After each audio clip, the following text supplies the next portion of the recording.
Hello everyone, today we have new video review, and as you can see, this time we are going to talk about fresh release from Valiant Wings publishing. And this book, I would say, it's something what was awaited for quite a long time. It's a title number 18 from Airframe and Miniature series, and as it's written here, it's for enthusiasts and modelers, but it is dedicated to North American P-51D and K Mustang, and as you can see, there are also several versions included as well, so it's named as a complete guide to the Cadillac of the skies, and it's written by Richard Franks. So we have a final version here. That's what you will get if you will order it from any good model shop or directly from Valiant Wings, and it will be interesting to see what was included here, because author or publishing house promises 272 pages inside with detailed information about this famous aircraft, and considering amount of the new kits coming out which copy this famous airplane, it will be quite a handy book, so I suggest we open it and take a closer look together. So first of all, I would say the printing format is pretty much the same. It's a thick soft cover. Do not be fooled by the format. It is still quite heavy, and I would say it will require quite sturdy shelves, and you shouldn't be worried about shipment, because usually Valiant Wings Publishing is packing their books into the bubble wrap and also into quite sturdy cardboard envelope. Okay, so let's open it. I will close the lenses a bit so that you won't be blinded by the white color inside.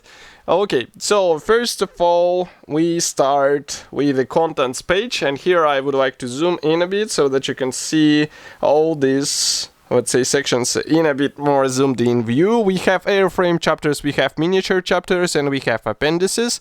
I guess if you watched previous reviews with books from this series, there is no need to explain what is what, but airframe chapters is a really useful thing for those who strive to achieve a realistic appearance in whatever scale they prefer, so it will be interesting to see what is actually included there. So first of all, we start with the preface and also development history. As you can see, it is accompanied with the black and white photos of the aircraft. And as usual, I say that this material is really handy for some diorama ideas, maybe also for some weathering ideas. Next, we continue with various operators of this aircraft. As you can see, there are different countries. So yes, Mustang was also in Soviet Union, so do not be surprised by this.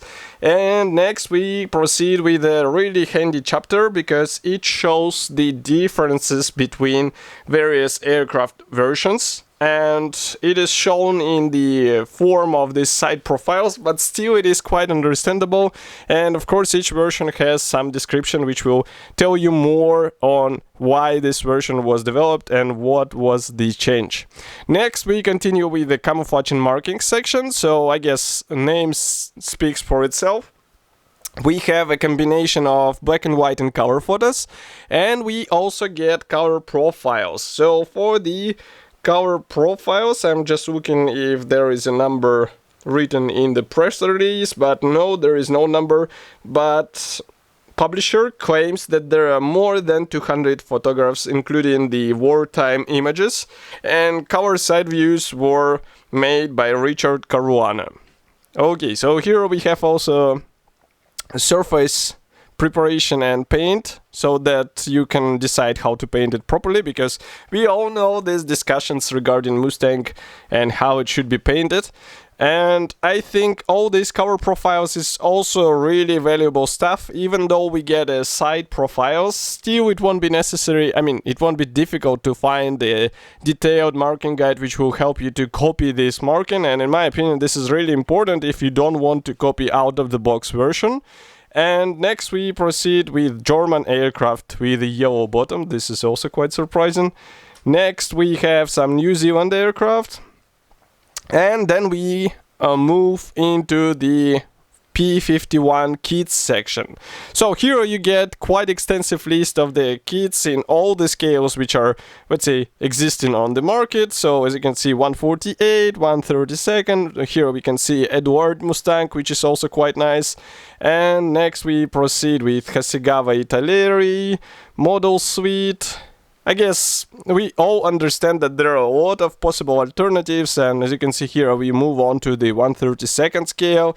So you will have a large choice, and this section should actually help you to decide what you would like to pick for your next project. So here we continue with the building, and the first build, the first project is actually based on the Airfix kit in 1/72 scale. As you can see, it was made by Liber Yekel, and as usual we get quite detailed instructions on how the model was assembled. Here we continue with Tamiya kit in the same scale. That's the Airfix kit in 1/48 scale, also quite an interesting build. Of course, there is Edward included. As you can see, this build was based on the special limited edition Tales of Iwo Jima, and so this one is also 1/32. Here we have, yeah, that's the Revel in 1/32 scale, so quite a large model already. I wonder if they decided to go for a 140, 124. No, here we have 148 combo with a staff car from Tamiya, and then we continue with building a collection. So here we have a bit more detailed look into various differences between aircraft versions, so I think it is quite important.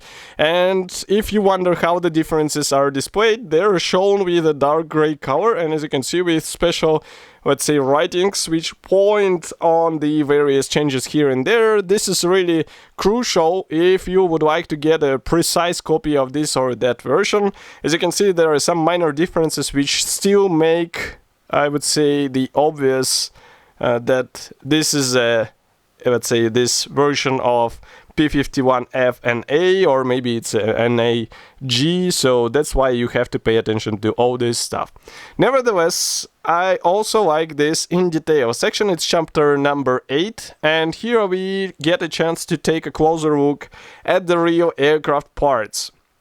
So it is really valuable, in my opinion, for all modelers who would like to detail the aircraft model no matter what scale they will choose, because as you can see, we get a closer look at the engine, we get a closer look at the propeller and propeller hub. Of course, we will take a look at the instrument panel and some cockpit elements, a landing gear, and landing gear might be handy in case you would like to replicate all the brake lines. As you can see, wheel wells.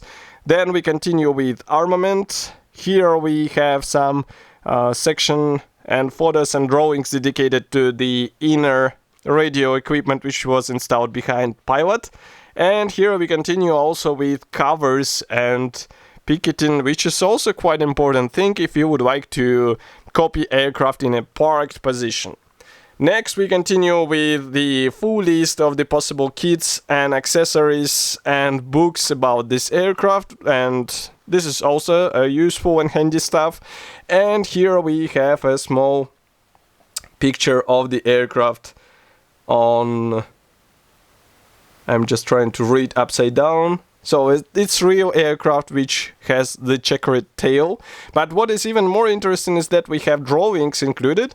They are provided in a 1/48 scale, so they will be handy for some external, let's say, detail apps if your kit misses maybe some panel lines or rivets, so some others will like it.